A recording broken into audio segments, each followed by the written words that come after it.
So we're tasting some Pinots from '08, and we tasted the Estate, and then the Fiona. What's your process for selecting parcels? What are the grapes that go into your different Pinots?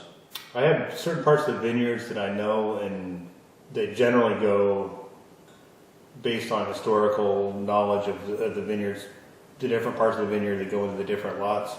But I always make exceptions if one lot came out better or less characterful than I'm looking for. I taste all the 6 to 8 different lots that I start with. I taste them all repeatedly, and then by the time I get done with the tasting, I have a pretty good sense on what to do with the wines. What I'm blending for is on the Fiona Hill. That one is sort of the winery flagship wine, the one that we're most known for and things. So I try to make a wine that's very, very unique to the vineyard site on this part of Porter Creek.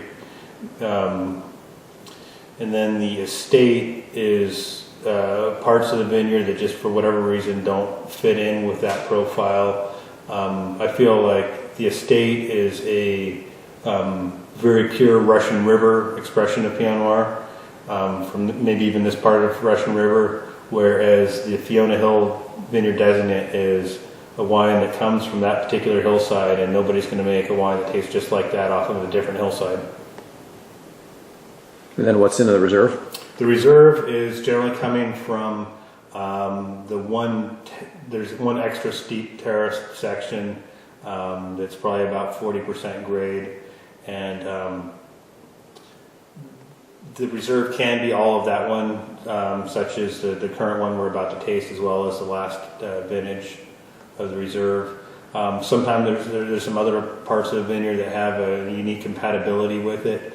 The one thing I'm careful of is on the reserve is to not try to make too much, because that would steal the heart out of the Fiona Hill. I don't want to take all the best fruit. I try and find something that's more of a different character nature, a little broader shouldered. I'm trying to get the real silky, elegant aspect in the Fiona Hill that I just find really intriguing and sexy. And the reserve is kind of broader shouldered, more masculine, more ageability, a little more girth. Different age of vines? No, it was all planted in '97, so we're all 12-year-old vines.